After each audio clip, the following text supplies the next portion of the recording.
আগের কয়েকটি ক্লাসে আমরা ইনসার্ট ট্যাবের মধ্যে pages, table, illustration, media, links এবং কমেন্ট কিভাবে ইউজ করতে হয় সেগুলি আমরা দেখেছি। আজকের ক্লাসে আমরা বাকি যে অপশনগুলি আছে অর্থাৎ ইনসার্ট ট্যাবের আন্ডারে হেডার, ফুটার, এছাড়া টেক্সট রিবনের আন্ডারে যে সমস্ত অপশনগুলি আছে এবং সিম্বল কিভাবে অ্যাড করতে হয় সেগুলি দেখব। প্রথমেই আমরা আগের যেখানে শেষ করেছিলাম সেটিকে আমরা ওপেন করে নিয়েছি এবং সেটিকে আমরা এখান থেকে Ctrl+A করে ডিলিট করে নিচ্ছি এবং আমরা প্রথমেই এখানে র্যান্ডম যে টেক্সটটি আছে সেটিকে অ্যাড করে নিচ্ছি এবং সাথে সাথে এটিকে কপি পেস্ট করে কয়েকটি পাতাতেও একইভাবে এখানে পেস্ট করে নিচ্ছি।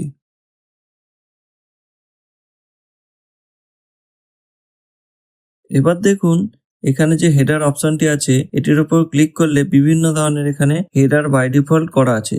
আপনার যেটি পছন্দ আপনি এখান থেকে সেটিকে ইউজ করতে পারেন। এছাড়া দেখুন মোর হেডার্স ফ্রম office.com, এখান থেকেও আপনি হেডার ইউজ করতে পারেন। আমি এখানে যে কোনো একটি হেডার ইউজ করছি। দেখুন এটিকে আমি সিলেক্ট করলাম এবং সিলেক্ট করার সাথে সাথে দেখুন একটি হেডার এখানে অ্যাড হয়ে গেছে। আপনি চাইলে এখানে আপনার প্রয়োজন মতো নাম দিতে পারেন। এছাড়াও এই যে এখানে দেখুন হেডার অ্যান্ড ফুটার এই যে ট্যাবটি আছে এখানে হেডার ফ্রম টপ এবং হেডার ফ্রম বটম কত কি স্পেস আছে সেটিও আপনি ইউজ করতে পারবেন। এবং দেখুন ডিফারেন্ট ফার্স্ট পেজ এটিও শো হচ্ছে, আপনি চাইলে এটিকেও চেঞ্জ করতে পারেন। আমি এখানে জাস্ট যেটি আছে সেটিকে এখানে রেখে এবং এই যে হেডারটি আছে এটাকে ক্লোজ হেডার অ্যান্ড ফুটার করে দিলাম। দেখুন আমি এখানে যা নাম লিখেছি সেটি সমস্ত পেজই শো হচ্ছে, শুধুমাত্র দেখুন প্রথম যে পেজটি আছে সেটিতে শো হচ্ছে না, কারণ এখানে আমি করেছিলাম ডিফারেন্ট ফার্স্ট পেজ। যদি আমি এই যে ডিফারেন্ট ফার্স্ট পেজ এটিকে যদি আমি আবার দেখতে চাই তার জন্য দেখুন এখানে আমি ইনসার্ট ট্যাবের মধ্যে এই যে হেডার আছে এখানে দেখুন একটি অপশন আছে এডিট হেডার। এই এডিট হেডারে গিয়ে আপনি যদি আবার এই যে ডিফারেন্ট ফার্স্ট পেজ এই লেখাটির চেকবক্সটিকে তুলে দেন তাহলে আপনার যে ফার্স্ট পেজ, সেকেন্ড পেজ এবং থার্ড পেজ যাই থাকুক না কেন প্রত্যেকটি পেজে একই হেডার হবে। তো এইভাবে আপনি আপনার ডকুমেন্টে হেডার ইউজ করতে পারেন। এবার আমরা কিভাবে ফুটার ইউজ করে সেটি দেখে নেব। মেনলি ফুটারে পেজ নাম্বারই ইউজ করা হয়। আপনি চাইলে হেডারেও পেজ নাম্বার অ্যাড করতে পারেন, কিন্তু মেনলি ফুটারে পেজ নাম্বার হিসেবেই ফুটার ইউজ করা হয়। তো দেখুন আপনার পেজে ফুটার ইউজ করার জন্য এই যে ইনসার্ট ট্যাব আছে এখানে দেখুন ফুটারে এখানে বিভিন্ন ধরনের অপশন আছে, আপনি আপনার পছন্দ মতো সেটিকে চুজ করতে পারেন। আমি এখানে জাস্ট পেজ নাম্বার অ্যাড করে দিলাম এবং দেখুন এখানে পেজ নাম্বার কাউন্ট হয়ে গেছে। যদি দেখুন এখানে 0 of 3 পেজ নাম্বার দেখায় তার মানে জানবেন এই যে হেডার অ্যান্ড ফুটার ট্যাবটি আছে এখানে দেখুন পেজ নাম্বার বলে একটি অপশান আছে। এখানে ক্লিক করার সাথে সাথে এখানে দেখুন শো হচ্ছে পেজ নাম্বার ফরম্যাট। এখানে আপনি ক্লিক করে এই যে দেখুন স্টার্ট অ্যাট 0 আছে, অর্থাৎ 0 থেকে শুরু হবে। এটিকে যদি আপনি 1 করে দেন বা 1 করে দেন তাহলে আপনার পেজ নাম্বার 1 থেকে কাউন্টিং হয়ে কন্টিনিউয়াসলি চলতে থাকবে। তো এটিকে আপনার প্রয়োজন মতো চেঞ্জ করতে পারেন। এখানে আমি 1 করে দিলাম এবং ওকে করে দিলাম। দেখুন এবার আমার পেজ নাম্বার 1 থেকে শো হচ্ছে। তো এইভাবে আপনি অনায়াসে ফুটারে পেজ নাম্বার ইউজ করতে পারেন। এবং আপনি যদি চান যে হেডার আর ফুটার দুটোই তুলে দেবেন তাহলে দেখুন এই যে ইনসার্ট ট্যাবের আন্ডারে হেডার আছে, হেডারের আন্ডারে দেখুন এখানে রিমুভ হেডার এই অপশনটি শো হচ্ছে। আপনি যদি এখানে রিমুভ করে দেন তাহলে হেডারও উঠে যাবে এবং একই প্রসেসে যদি ফুটারও এখানে রিমুভ ফুটার করে দেন তাহলে এই ফুটারও উঠে যাবে। এবার আমরা কিভাবে পেজ নাম্বার অ্যাড করতে হয় সেটি দেখে নেব। মনে রাখবেন যখন আমরা কোনো বড় ডকুমেন্ট বা বিশেষ করে যদি কোনো বই ছাপানোর ক্ষেত্রে আমরা কোনো ডকুমেন্টকে ইউজ করি সেক্ষেত্রে সেখানে পেজ নাম্বার অ্যাড করা কম্পালসারি হয়ে যায় এবং এটি সব থেকে বেশি প্রয়োজনীয় হয়ে পড়ে। তো কিভাবে আমরা পেজ নাম্বার অ্যাড করে সেটিকে দেখে নেব। দেখুন এখানে পেজ নাম্বারে ক্লিক করার সাথে সাথে বিভিন্ন ফরম্যাটে এখানে পেজ নাম্বার দেখাচ্ছে। আপনি চাইলে top of the page, bottom of the page এবং পেজ মার্জিন এবং কারেন্ট যে পজিশন আছে সেগুলিকেও চেঞ্জ করতে পারেন। তো আমি এখানে পেজ নাম্বার হিসাবে পেজের নিচেই শো করতে চাই, সেই জন্য দেখুন এখানে বটম অফ পেজ এই অপশনটিকে চুজ করে নিলাম এবং দেখুন সাথে সাথে এখানে বিভিন্ন ফরম্যাটে পেজ নাম্বার শো হচ্ছে। আপনার যেটি পছন্দ এখান থেকে শো করতে পারেন।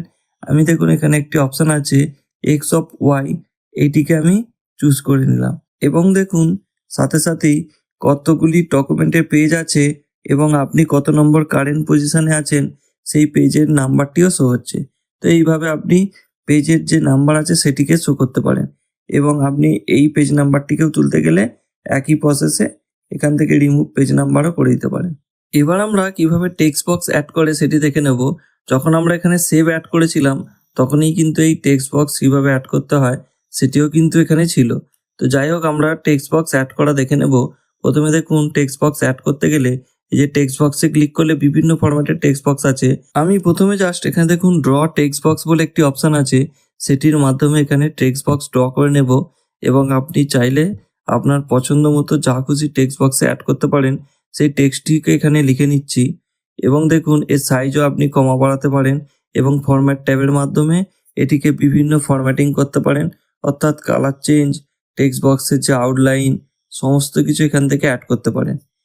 এবার আমরা এই যে বাই ডিফল্ট কতকগুলি ফরম্যাট আছে এইখান থেকে এই টেক্সট বক্সের মাধ্যমে এই একটি ফরম্যাট আমি চুজ করে নিলাম এবং চাইলে আপনি একই প্রসেসে এখান থেকে এই যে শেপগুলি আছে এর কালারও চেঞ্জ করতে পারেন এবং এর যে টেক্সটগুলি আছে সেগুলিকেও আপনি লিখে নিতে পারেন। জাস্ট আমি এখানে দেখানোর জন্য এখানে একটি টেক্সট লিখে নিলাম। দেখুন, এখানে এই শেপের কালারও চেঞ্জ করে দিচ্ছি।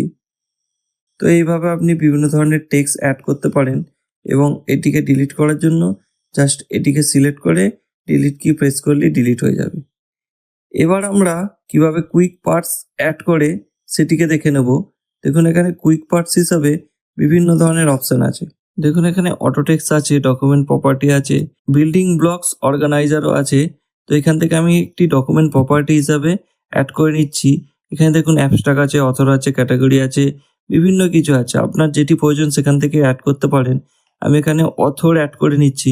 দেখুন, অথর অ্যাড করার সাথে সাথে এই যে আমার এমএস ওয়ার্ডে অথর নেমটি আছে সেটি এখানে শো হচ্ছে।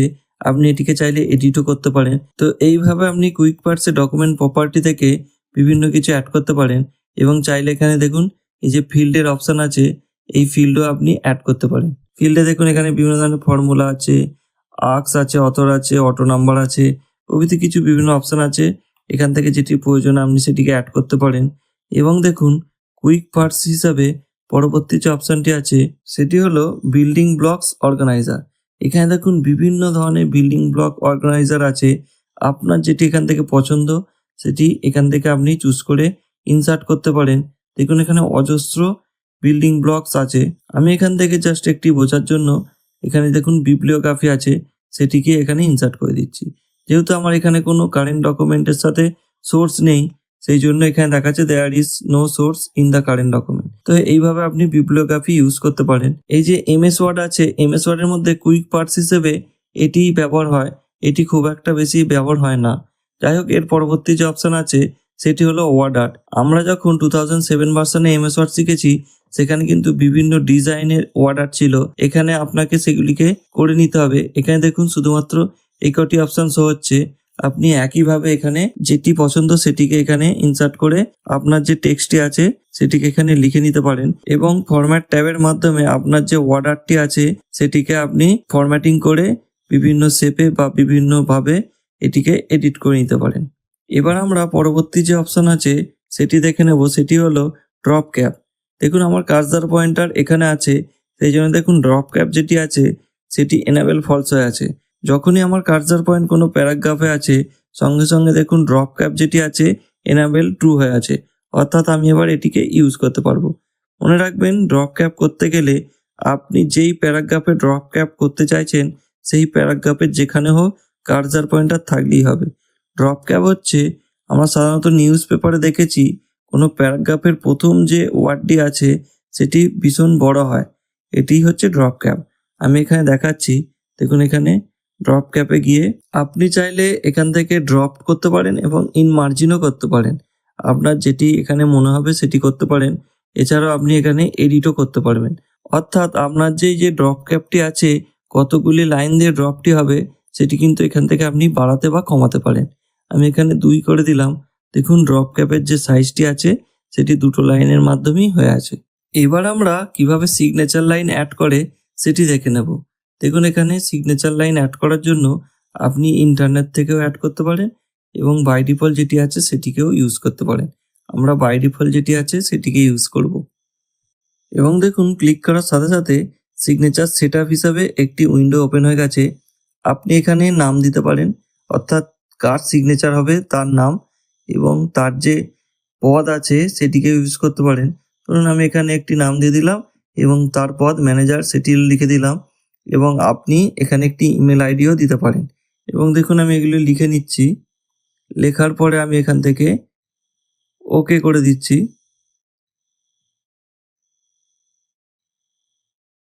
সঙ্গে সঙ্গে দেখুন একটি সিগনেচার লাইন হিসাবে ইনসার্ট হয়ে গেছে এবং এর ওপরে যদি আপনি সাইন ইউজ করতে চান তাহলে এর ওপরে রাইট ক্লিক করে এই যে সাইন অপশানটি আছে এখানে ক্লিক করুন এবং ক্লিক করার সাথে সাথে দেখুন এখানে দেখাচ্ছে সিলেক্ট ইমেজ। আপনার যেখানে পিকচারটি আছে অর্থাৎ সিগনেচার পিকচারটি আছে সেটিকে এখানে অ্যাটাচ করে দিন এবং দেখুন অ্যাটাচ করার সাথে সাথে এই যে সাইন লেখাটি আছে এখানে আবার ক্লিক করে দিন। দেখুন আমার যে সিগনেচার ছিল সেটি এখানে শো হচ্ছে। তো অনায়াসে আপনি সিগনেচার লাইনে আপনার সিগনেচার ইউজ করতে পারেন এবং পরবর্তী ক্ষেত্রে আপনি এটিকে রিমুভও করে দিতে পারেন। আমি এখানে ডিলিট করে দিচ্ছি। এবার আমরা পরবর্তী অপশান কিভাবে ডেট অ্যান্ড টাইম ইনসার্ট করে সেটি দেখে নেব। মনে রাখবেন আপনার সিস্টেমে যে ডেট অ্যান্ড টাইম শো হবে সেটিই কিন্তু এখানে ইনসার্ট হবে। এখানে দেখুন বিভিন্ন ফরম্যাটে ডেট অ্যান্ড টাইম আছে। আপনার যেটি প্রয়োজন সেটি এখানে সিলেক্ট করে ওকে করলেই দেখুন এখানে ডেট অ্যান্ড টাইম ইনসার্ট হয়ে গেছে। এবার আমরা এর পরবর্তী যে অপশান আছে সেটি দেখে নেব। সেটি হলো অবজেক্ট। এখানে কিন্তু MS Word 2021-এ একটি দারুণ ফিচার্স অ্যাড হয়েছে, সেটি দেখুন টেক্সট ফর্ম ফাইল। এটি পরে দেখাচ্ছি, তার আগে দেখুন এখানে অবজেক্ট কিভাবে অ্যাড করে সেটি দেখে নেব। এটি আমরা আগে যখন ওয়ার্ডপ্যাড শিখেছি সেটি দেখেছিলাম, সেটিকে বলে অবজেক্ট লিঙ্কিং এমবেডিং বা ওএলই। এই ওএলইটাই এখানে অবজেক্ট হিসেবে আছে। দেখুন এখানে অবজেক্ট অ্যাড করার জন্য এই যে আমি অবজেক্ট লেখাটি আছে সেটিকে ক্লিক করলাম এবং দেখুন অবজেক্ট টাইপ হিসাবে কি শো করতে চাইছেন সেটিও কিন্তু এখানে শো হচ্ছে। আমি দেখুন এখানে ক্রিয়েট ফর্ম ফাইল করছি, অর্থাৎ আমার যে ফাইল আছে সেটিকেই শো করব এবং যে ফাইলটিকে আমি এখানে লিঙ্ক করতে চাইছি সেই ফাইলটিকে এখানে চুজ করে ওকে করে দিলাম। এবং আপনি চাইলে এখান থেকে ডিসপ্লে অ্যাজ আইকনও করতে পারেন, এছাড়াও লিঙ্ক টু ফাইল করতে পারেন। আমি জাস্ট এখানে লিঙ্ক টু ফাইল করে দিলাম এবং দেখুন এখানে ওকে করে দিচ্ছি। দেখুন আমি যেটিকে লিঙ্ক করেছি সেটি এখানে শো হচ্ছে। এর উপরে যদি আপনি ডবল ক্লিক করেন তাহলে আপনি যেটি লিঙ্ক করেছেন বা যেই ফাইলটির সাথে লিঙ্ক করেছেন সেই ফাইলটি ডাইরেক্ট ওপেন হয়ে যাবে। তো এইভাবে আপনি অবজেক্ট লিঙ্কিং এমবেডিং বা ওএলই করতে পারেন। এবার আমরা সবথেকে যে নতুন দামি ফিচার্সটি অ্যাড হয়েছে সেটি দেখে নেব। তার আগে দেখুন এখানে আমার একটি ডকুমেন্ট আছে, সেটি আমার PDF ফাইলে আছে, সেটি জাস্ট এখানে আমি দেখিয়ে দিচ্ছি। এবং দেখুন যখন আমি এই যে অবজেক্ট আছে এই অবজেক্টে ক্লিক করার পরে দেখুন টেক্সট ফর্ম ফাইল, অর্থাৎ আমার যে ফাইলের টেক্সট আছে সেটি এখানে কপি হয়ে যাবে। আমাকে এখানে আলাদাভাবে কপি করতে হবে না বা আলাদাভাবে টাইপ করতে হবে না। এটি একটি দুর্দান্ত ফিচার্স। দেখুন এখানে টেক্সট ফর্ম ফাইল করে দিচ্ছি এবং যে ফাইলটি আমি আছে সেটিকে এখানে চুজ করে দিচ্ছি। চুজ করার সাথে সাথে দেখুন এখানে কিছুক্ষণ লোড হওয়ার পরে একটি অপশন দেখাচ্ছে, এটিকে জাস্ট ওকে করে দিন এবং আপনার যে PDF ফাইলটি আছে সেই ফাইলের যে টেক্সটগুলি আছে সেটি এখানে পেস্ট হয়ে যাবে। দেখুন এটি কিছুক্ষণ সময় নেবে। দেখুন কিছুক্ষণ সময় নিয়ে লোড হওয়ার পরে আপনার যে PDF ফাইলটি আছে সেটি থেকে এখানে টেক্সটটি অনায়াসে ইনসার্ট হয়ে গেছে। তো এটি একটি দুর্দান্ত ফিচার্স, এর ফলে কিন্তু অনেক সময় বেঁচে যাবে। যাই হোক, এবার আমরা পরবর্তী যে অপশানটি আছে সেটিকে দেখে নেব, অর্থাৎ ইনসার্ট ট্যাবের মধ্যে কিভাবে আমরা ইকুয়েশন অ্যাড করে সেটিকে দেখে নেব। দেখুন এখানে ইকুয়েশনে ক্লিক করার পরে বিভিন্ন ধরনের ইকুয়েশন আছে। আপনার যেরকম প্রয়োজন আপনি সেই ইকুয়েশনটিকে ব্যবহার করতে পারেন। এখান থেকে আমি একটি ফাইল সিলেক্ট করে নিচ্ছি এবং দেখুন এখানে ইকুয়েশন বলে আরেকটি ট্যাব ওপেন হয়ে গেছে। আপনার যে ইকুয়েশনগুলি দরকার, ফ্র্যাকশন আছে, স্ক্রিপ্ট আছে, রেডিকাল আছে, বিভিন্ন ধরনের ইকুয়েশন আছে, আপনি এখান থেকে সেটিকে সহজেই ইনসার্ট করে নিতে পারেন।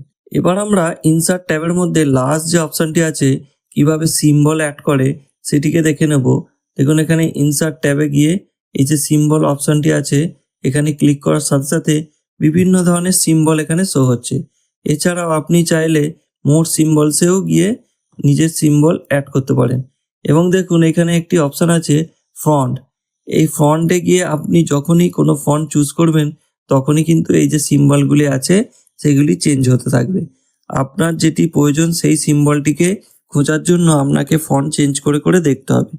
এখান থেকে আমি যে কোনো একটি সিম্বল অ্যাড করে নিচ্ছি। দেখুন এখানে এই সিম্বলটিকে চুজ করলাম এবং এখানে ইনসার্ট করে নিলাম।